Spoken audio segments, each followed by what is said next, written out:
বন্ধুরা, এখন আমি খয়রা মাছ দিয়ে বেগুন দিয়ে ঝোল করবো। এই যে মাছটা ভিনিগার নুন মাখিয়ে ভালো করে ধুয়ে নিয়েছি, এবারে শুধু হলুদ মাখিয়েছি আর নুন দেয়নি।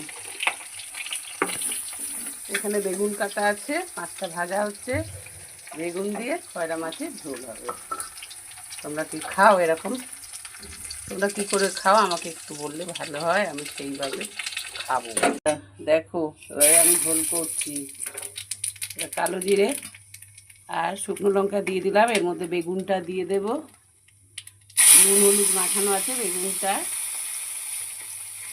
নেড়ে চেড়ে একটু জল দিয়ে দেব।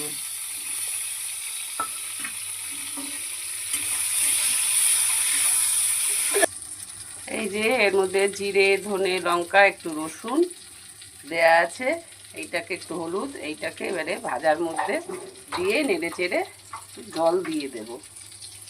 মশলাটা দিয়ে দিলাম, একটু নাড়বো, জল দিয়ে দিলাম, বেশি ভাজতে লাগবে না। মাছটা দিয়ে দিলাম, এটা একটু ফুটলেই হয়ে যাবে, বেশিক্ষণ সময় লাগে না এই ঝোলটা করতে। একটু ফুটলেই নামিয়ে দেওয়া হবে। তোমরা কেমন দেখছো আমার মাছের ঝোলটা? আমাকে একটা লাইক কমেন্ট শেয়ার সাবস্ক্রাইবের মাধ্যমে জানিও কেমন দেখছো আমার মাছের ঝোল। যারা ধৈর্য সহকারে এটা দেখছো তাদেরকে অসংখ্য ধন্যবাদ। এটা ফুটলেই আমার ঝোলটা হয়ে যাবে। তোমরা আমাকে যারা দেখছো এই মাছের ঝোলটা, তারা অবশ্যই রান্না করে খাবে, খেয়ে দেখবে কেমন হেভি টেস্ট হয় এই মাছের ঝোলে। কাঁটা আছে ঠিকই, কিন্তু খেতে হেভি টেস্ট হয় ঝোলে। যারা দেখছো তারা আমাকে একটা লাইক কমেন্ট শেয়ার সাবস্ক্রাইবের মাধ্যমে জানিও কেমন দেখছো, আর করে খেলে তো বুঝতে পারবে কেমন খেতে।